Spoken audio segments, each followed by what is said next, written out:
फडणवीस साहेब असतील, सन्माननीय अजितदादा पवार असतील, यांच्या नेतृत्वाखाली आपण इलेक्शन लढली आणि ती ताकदीने या ठिकाणी महाराष्ट्रामध्ये यशस्वी करून दाखवली। पश्चिम महाराष्ट्रामध्ये मोठमोठे पुरुष धाडसळे आपण वादळात दिवा लावलाय। सकाळी तर हो अशी परिस्थिती निर्माण होती, अण्णा गुलाम दुपारपासूनच विरोधात जाऊन फिरत होते। आम्हालाच कळलं अजून इलेक्शनच्या फेऱ्या बाकी होत्या, मशाल पेटले म्हणून सांगत होते।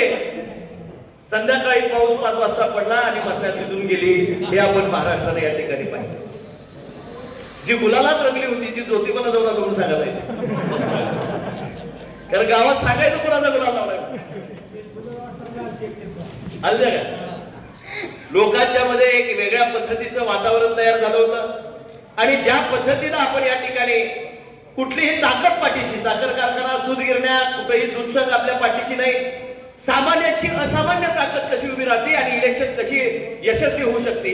महाराष्ट्रातले कित्येक निकाल जे येतो म्हणत होते ते गायब झाले, जे मोजणीत होते। आमचा रिपोर्टच पहिल्यापासून निगेटिव्ह। कुठला सर्वेवाला मला येतोय म्हणून ना, कुठला पोलवाला मला कुठल्या पोलवर ठेवा ना।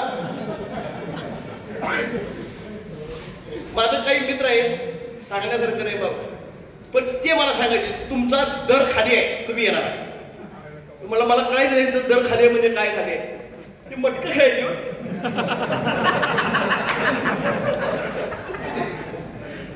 तुमचा दर खाली आहे म्हणायचे आणि मला म्हणायचे तुम्ही निवडून येणार आहे। मला काय कळत नव्हतं। नंतर ते इलेक्शन झाल्यावर कळलं आमचा दर खाली आहे म्हणजे काय होतं, मटका कसा लागतो याचं एक उदाहरण त्या ठिकाणी। पण त्यांचा सर्वे वेगळा असतो, त्या सर्वे सारखा सर्वे मी तर बघितलेला नाही। म्हणजे कुठलाही टीव्ही वाला करू शकला नाही, कुठलाही मीडियावाला, कुठलाही सोशल मीडियावाला, कुठलाही अनालिसिस करू शकला नाही।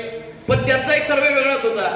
चेष्टेचा विषय जरी या ठिकाणी बाजूला ठेवला तर हा मटका नव्हता, हा सामान्य माणसाच्या आयुष्याचा निर्णय घेण्याचा, निर्णय कुणाच्या हातामध्ये हा देश द्यायचा, हा निर्णय घ्यायचा होता।